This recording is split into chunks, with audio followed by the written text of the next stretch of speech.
otu dịrị Jesu. Tata bụ ụka nke ise n'oge ncheta ahụ Kristi, afọ nke atọ na-arụ ụka. Igbo Catholic Community ji obi aṅụrị ekene ezinụlọ anyị niile na ndị ọbịa niile nọ n'ime ụlọ ụka n'ụwa tata, na ndị niile nọ ebe dị iche iche anyị na ha ga-achụ àjà Mass tata. Na àjà nke Mass tata, ezinụlọ Ikebudo na-enye Chineke ekene maka Arinze Xavier Ikebudo, onye nke emere mmiri Chukwu nyaa wee ya dubatakwa ya n'ụlọ ụka tata. A na-ayọkwa ngọzi Chineke, amara ya na odudu ya n'isi ya na n'isi ezinụlọ ha. Ezinụlọ Anayo na Chinua Ụkwụanị na-enyekwa Chineke ekene maka nwa ha Azaramchim Ụkwụanị, onye nke emere mmiri Chukwu nyaa wee ya gụbatakwa ya n'ụlọ ụka tata. A na-ayọkwa ngọzi Chineke, amara ya na odudu ya n'isi nwata anụwa na n'isi ezinụlọ ha. Mike na Angela Ofebu na-ayọ maka ihe ha bụ n'obi, na-enyekwa Chineke ekene. Felix na Rita Nwosu na-ayọ ka Chineke were aka ya gwọọ ya, weta n'isi Gọdị Ọhaduga, ka Chineke lụọ ọrụ ebube n'ezinụlọ ha na n'isi ya. Ezinụlọ Nwanna na-enye Chineke ekene, na-asịkwa happy birthday n'isi Nicholas Chigozie Nwanna na Goodness Chiemena Nwanna, na-ayọ amara Chineke, ngọzi ya na odudu ya n'isi ha. Ezinụlọ Obiora, Emmanuel Obiora na-enye Chineke ekene, na-asịkwa happy birthday n'isi nwunye ya Ngozi Obiora, ka Chineke na-agọzi ya, na-edu ya, na-echekwaba ya. Tony na Ima Ikebudo na-enye Chineke ekene, na-asịkwa happy birthday n'isi Ezinne Okonkwo Ngozi Obiora, were na-ayọkwa ekelekwa Chineke n'isi Sly na Antonio Okonkwo, ndị nke na-elote ọgụ arọ na ofu ha ji wee bụrụ di na nwunye. Helen Ebuniwe na-enyekwa Chineke ekene n'isi ọgọ ya nwoke Anierobi Ekweọgwụ, onye nke na-elote mgbe eji were mụọ ya, were na-ayọkwa ka Chineke na-echekwabe ya, na-agọzi ya, na-edu ya. Kalista Ebere Ezeokoye na-ayọ maka mkpụrụ obi Teresa Ezeokoye. Chigoziri Iwuchukwu na ezinụlọ ya na-ayọ maka mkpụrụ obi Ọlaedo Igwe. Tony na Louisa Nkwakọ na-ayọ maka mkpụrụ obi Josephine Uchebo. Ejike Arinze na-ayọ maka mkpụrụ obi Samuel Chukwuma Chidebe. Bibiana Ụkatụ na-ayọ maka mkpụrụ obi di ya bụ Anthony Ụkatụ, onye nke rapụrụ arọ anọ gara aga, wee na-ayọkwa maka mkpụrụ obi Coleman Ụkatụ. Charity Ọnụ na Marcel na Ogechi Obi na ezinụlọ ha na-ayọ maka mkpụrụ obi Ibe Theodora Ndukwu, ka mkpụrụ obi ndị a niile nwụrụ anụ anyị kpọpụtalụ ka mkpụrụ obi ndị niile kwenu gara aga. Onye isi nchụaja na aja nke maasị tata bụ ụkọchukwu Wisdom Obi Ajụnwa. Kịta ka anyị niile kwụrụ ọtọ were aṅụrị na okwukwe tiekọta ọnụ na okwukwe. Amen.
ha na-ekwu ha na-alọta bụrụchaa ihe owuwe ubi ha azụza.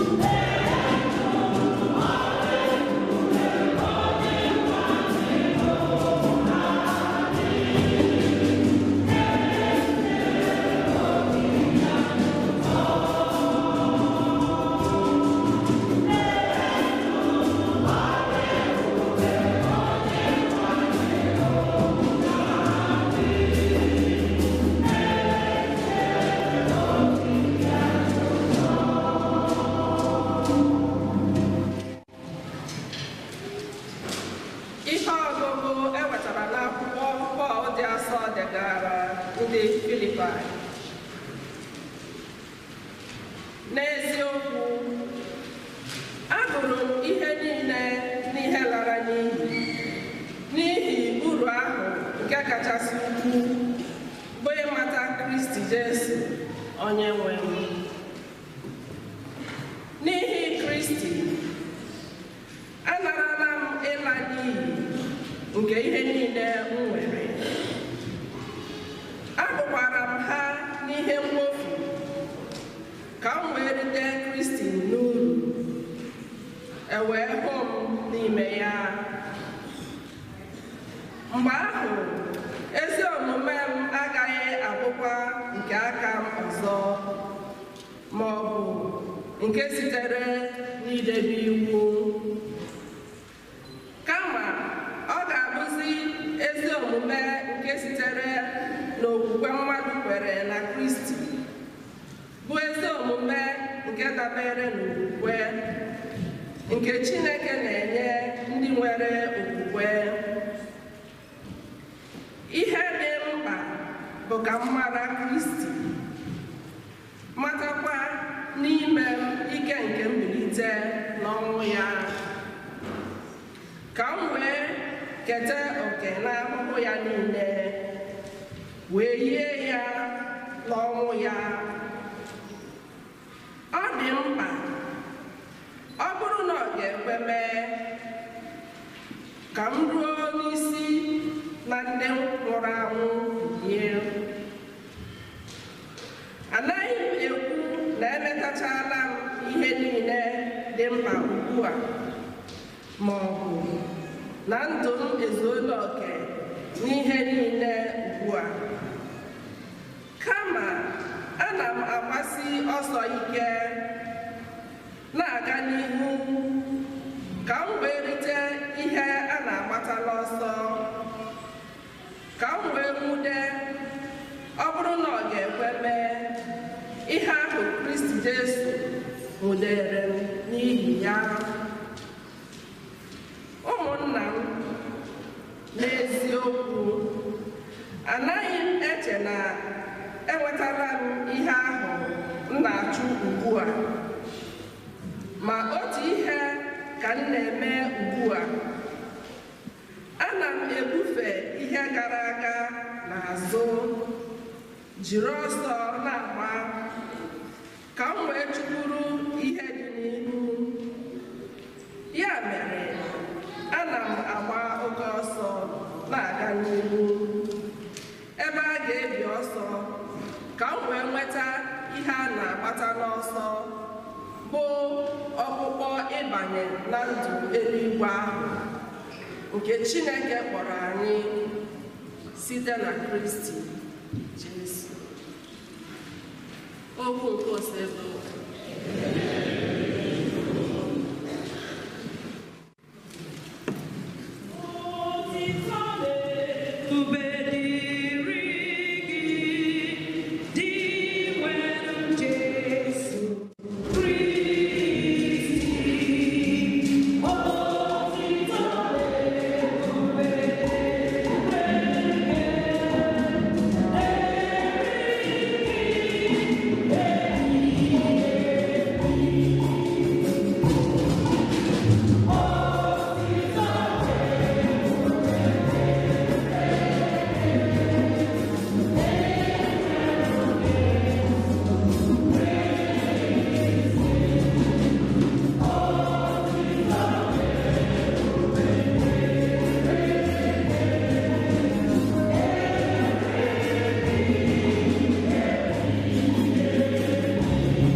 Jesu wee gaa n'ugwu Oliv. Mgbe o ruru isi ụtụtụ, ọ pụtakwara ọzọ n'ogige ụlọ nsọ. Mgbe ndị mmadụ bidoro na-abịakwute ya n'igwe, ọ nọdụrụ ala malite ịkụziri ha ihe.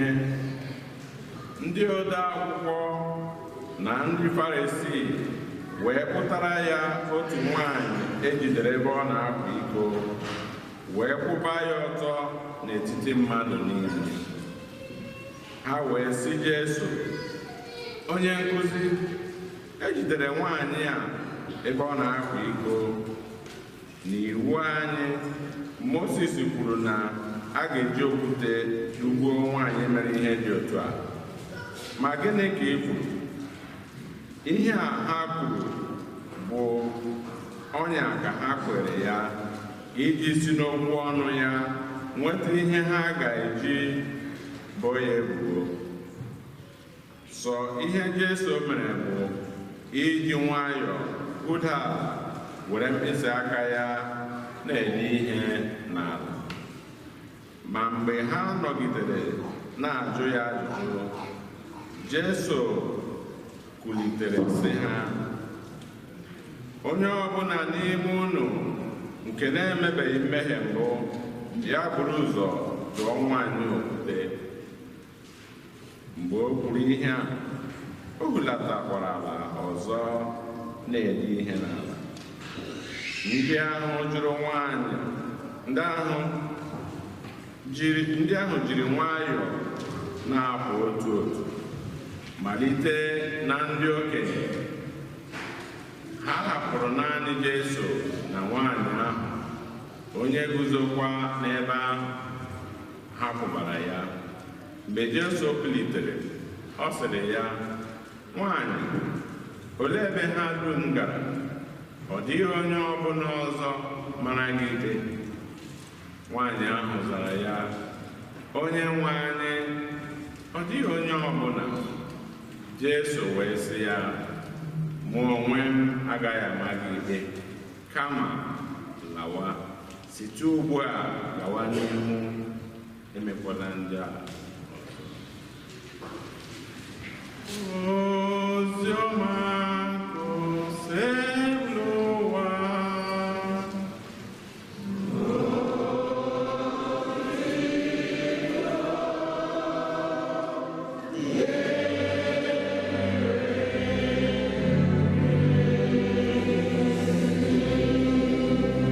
Ka ikpe n'oziọma nke anyị nụrụ welata mgbaghara nke njọ.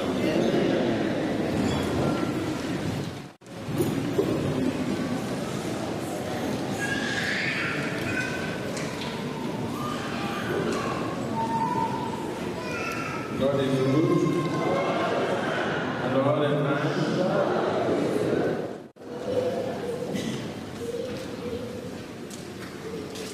Otu onye ara sị, ebe a na-aga dị ngwa ngwa, tikwara ha lụọ n'ụzọ. Ọ dịkwa na okwute agadi nwa nkenke. Ihe ọbụla agụrụ nwanyị ejidere ebe ọkwa ike, ana m ala okwu ihe. Maka na enwere m ike pụta ka e na-ekwu ụlọ sị na gbaragbara fatọ.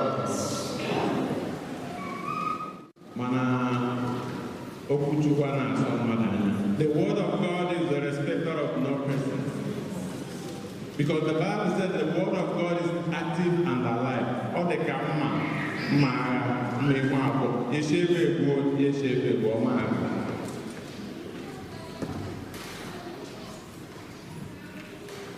Nwanyị a egidere ebe ọkwa iko, ha na ha na-ekwere Jesu ọnya, a na-achọ ụzọ a ga-eji nweta, ha ga-achọ ihe ọ ga-ekwu ewee jidie wee gbuo ya. Unu n'anya lenti anya ọ naghị agwụ ya wezi ụka nke ise kristi na ọ na-awala ụzọ wee sikwere Jesu ọnya ya agwụgwọ ejidekwere ya ebe a si ebe ala.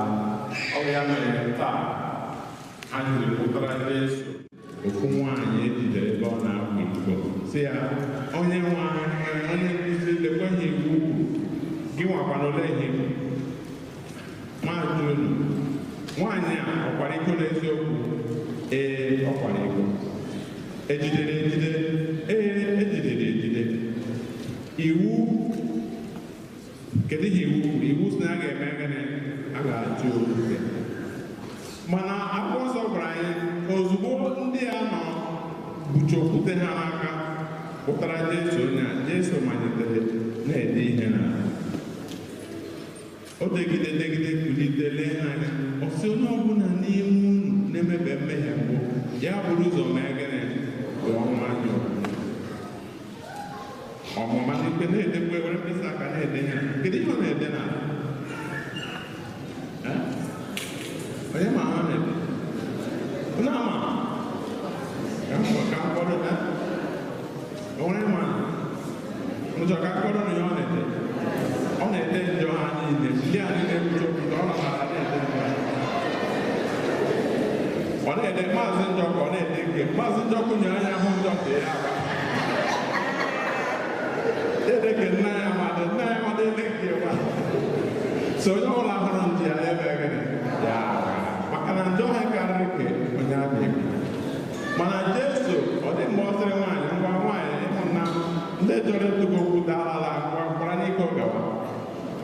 Jesu egwu ọ sị laa, mana emekwere mmehie dị otu a gịnị. God loves a sinner but hates sin. Chineke na-ajụ mmehie mana ọ hụrụ onye mmehie na ọ chọrọ ka o chegharịa, maka na mkpụrụ obi anyị dị Chineke mkpa.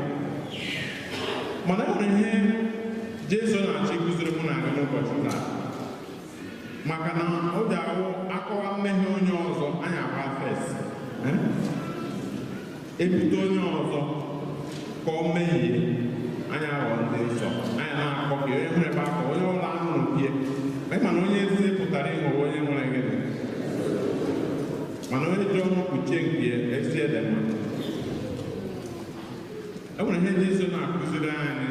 Ọ na-akụziri anyị sị ihe akwụkwọ nsọ kwuru, Pọl dị asọ dere na akwụkwọ ndị Rom, Romans chapter 3 verse 23, for all have sinned and become short of the glory of God.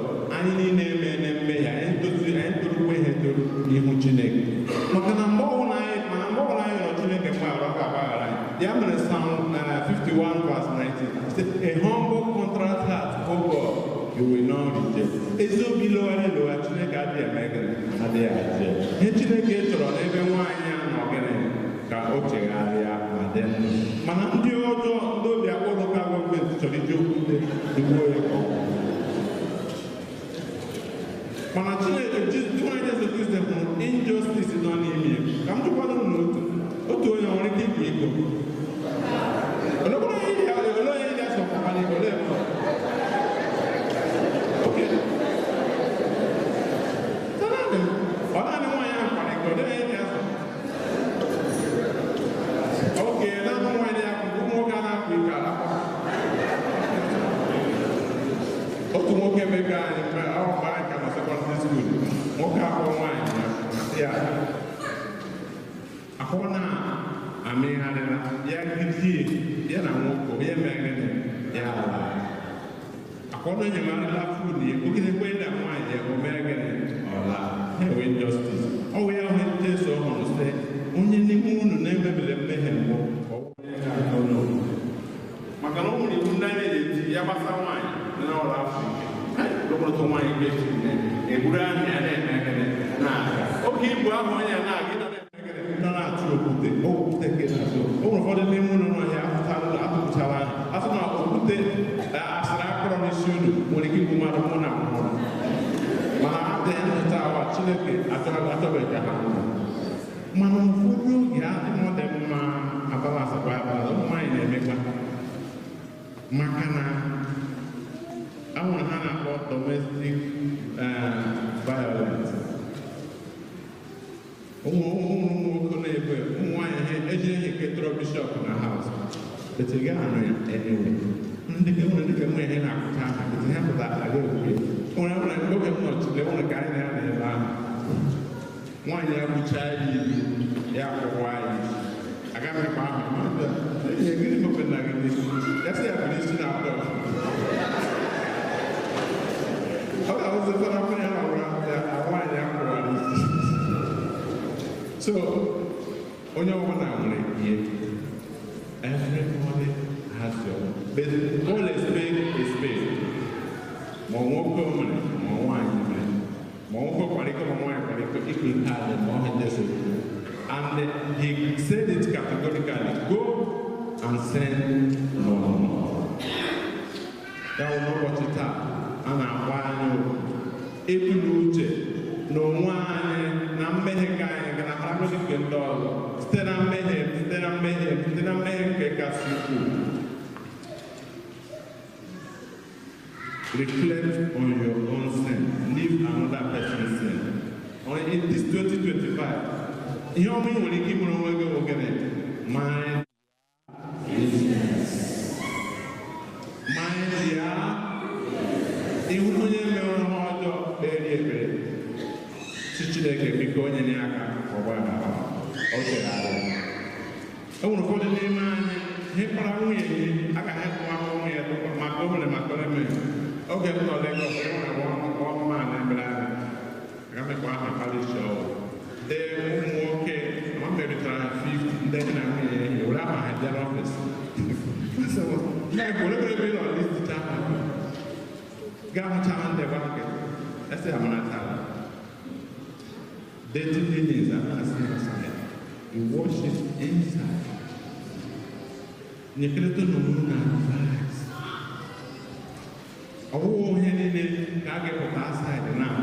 Jesus kuziri there. Say you have to have mercy and forgiveness. Makanagi wana okege mokule mehe. Oene mwe bori. Oene mwe his own weakness or her own weakness.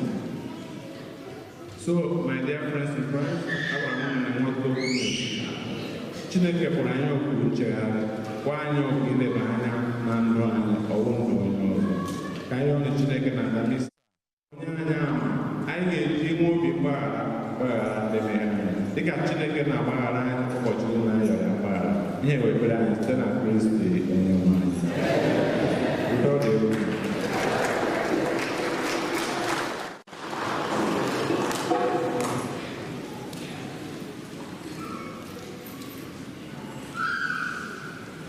Amen.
Yeah.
onye nwe anyị na ike niile inye naanị amamihe ndị otu Kristi iko jee ntị nụrụ ekpere anyị bụ ndị ezinụlọ gị ji akpọkụ gị mee ka aja nke anyị na-erubere gị wetara anyị dị mma n'ihu gị. Anyị na-arịọ ihe ndị a site na Kristi onye nwe anyị. Onye nwe anyị na onye nrunu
Amen.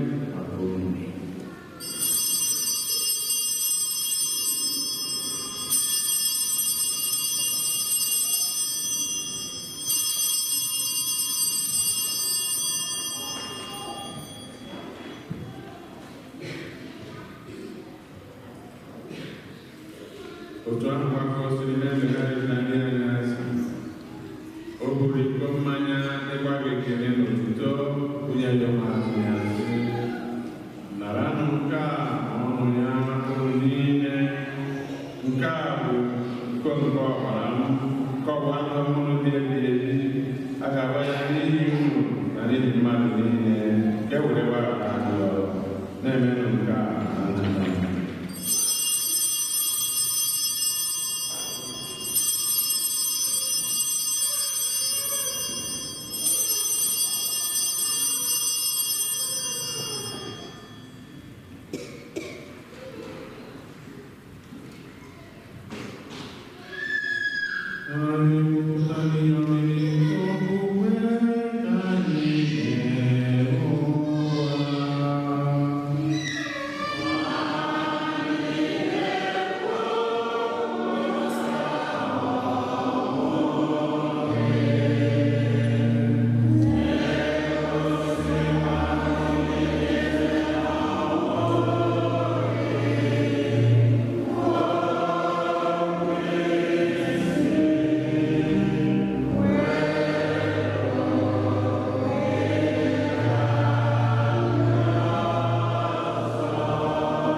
Sita Nuwa Tuwa Nine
leenụ atụrụ nke Chukwu, leenụ ndị nwere Jesu Kristo na-ekweta mbụ ndị ọkụ ụwa.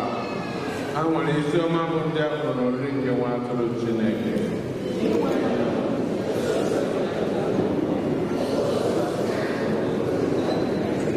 Korea ahụ na ọbụla dị na Jesu Kristo chekwawa ya na ndụ ebighị ebi.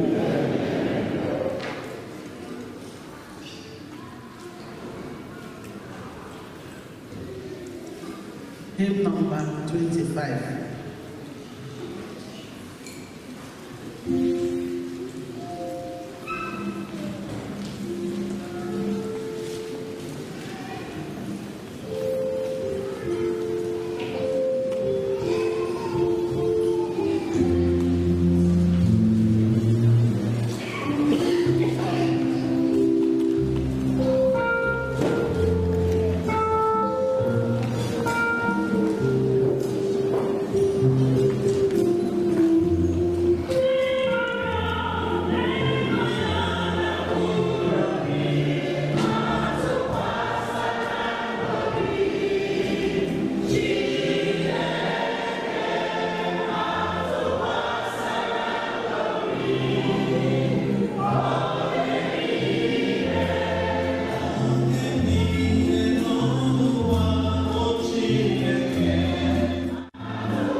ndị ya site na Kristi onye nwe anyị.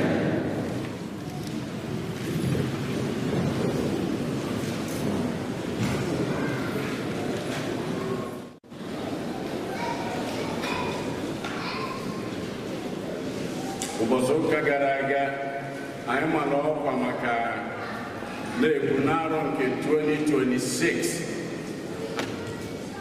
anyị na-ebu n'uche na anyị ga-eje pilgrimage to Rome, which is Vatican, Fatima and Lourdes.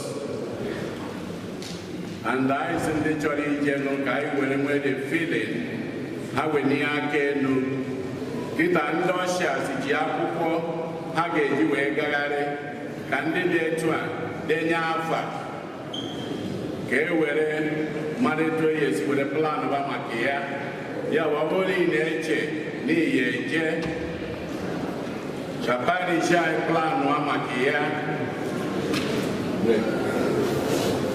ka parish anyị planụ maka ya denye afa gị tupu ara na-akwụ anyị amara ebe anyị nọ na ya. Ọ bụrụgodo ụgbọelu ama agwaghị ihe ụgbọelu dịkịta ebe Ọktoba Nọvemba ka ndị ụgbọelu ya eji were nyeme coach for next year.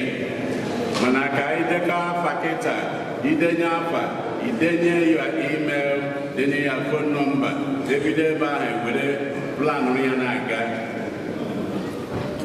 Ndị ọshịas na-agagharị kịta ha ji akwụkwọ ha ji pensụl ha dịkọcha anakọ ya. Anyị ka na-agbakọ nkwa Together in Mission ka anyị mejupụta nkwa anyị kwere n'elu ya n'otu aka nwakwa Ikosa ka anyị na-agba ọgwụ ya ọ na-aga n'iru ma rapụ tiketi ya ụgbọelu ya họteelụ dị na ya ịkwadebe nke ọma. Make sure you book for it. Ndị youth and young adult amara m unu nwere ukwe tata. Youth and young adult o nwere ife nụrụ n'aka onye isi unu. Satọde anụma na-abịanụ ka a ga-enwe parish retreat. Parish retreat anyị bụ this Saturday ebe a 9 p.m. 9 a.m. ka ọ ga-abụ. Parish retreat ọ na-ebido 8 9 a.m. n'ime ebe a 8 ebido na hall wee batazie ebe a ka ntị wee ghọta. Ụbọchị ụka ọzọ April 13 bụ Palm Sunday. Ụbọchị ụka ọzọ bụ Palm Sunday. Dịka anyị si eme, the procession starts from outside ebe ukwu ụdara na ukwu ọjị. Ebe ukwu ụdara bụ isi ebe ahụ ka a ga-anọ were gọzie igu wee kwụzie na line mere procession gaa pụọ were gaa around the school since the main entrance nke church were bata. So n'ilo ka anyị ebido were batazie. Ọ bụ ụbọchị ụka anyị wee na-ayọkwa ndị ọshịas ka anyị dị nkwadebe, ndị nais ndị ọbụla na-enye aka ka anyị dị nkwadebe maka ya. Ndị otu ọbụla unu kwado ukwe unu. Ndị youth and young adult, you are your own choir. Ndị nne, you are your own choir. Ndị nna, you are your own choir, and so on. So ka anyị kwado ya ọfụma.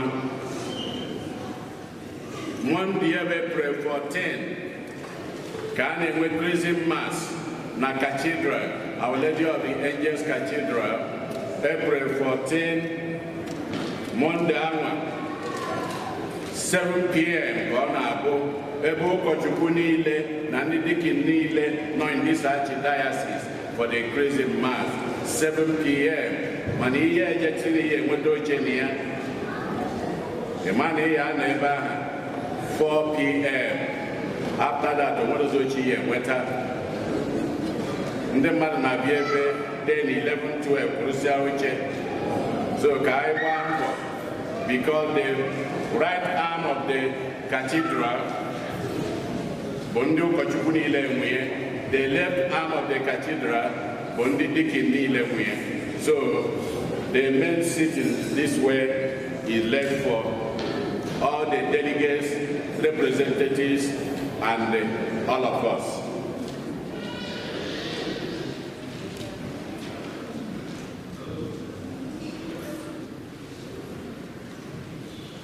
I jogera wene kene umuaka abua ekubatalota ezinụlọ Ukwane na ezinụlọ Ikebodo Dumeto Nwea aka ekopụrụ ha aka.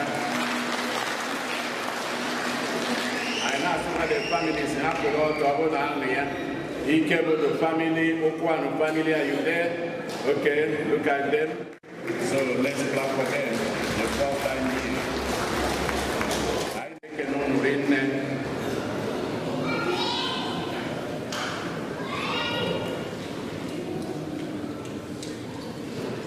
Ọbụ na-agbasa ụka ezinụlọ Ukwane si na ya agba ngaji n'eze.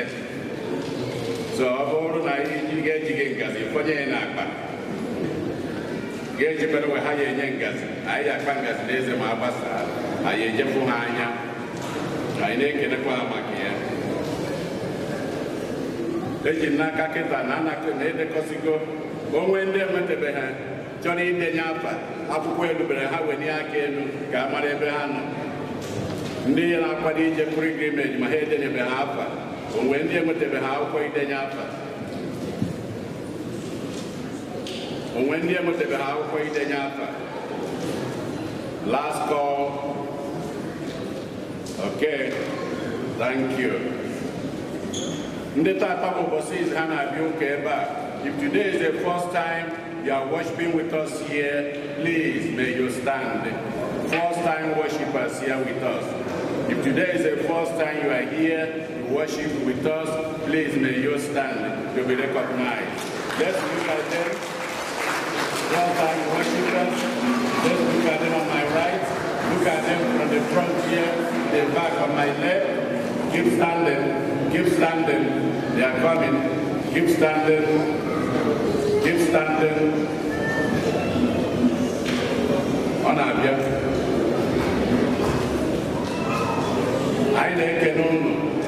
Anytime you are around, please come back to worship with us. There's one in front here. Can you get? Oh, okay.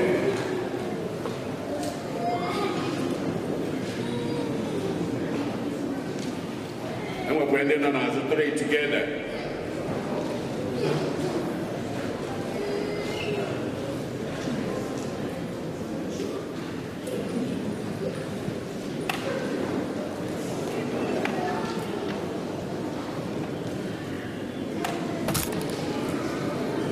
Anyị na-ekene anyị niile mmadụ niile nke ka nke.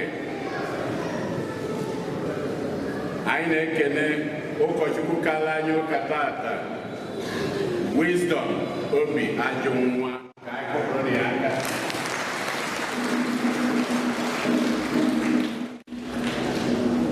Ka anyị tiekwuo aka kụpụrụ nwanne anyị nwoke nke anyị na-ekpechi ekpere ike na n'oge ga-adịghị anya ozuo ezu bụrụ dike anyị na-akpọpụrụ ya aka.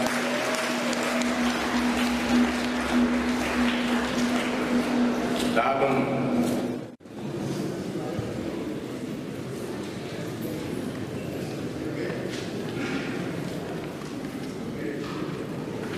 Lord is good.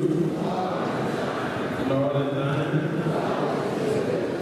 Kasi dia kena calaman ini mana boleh punya kayak kasi itu kurang ada.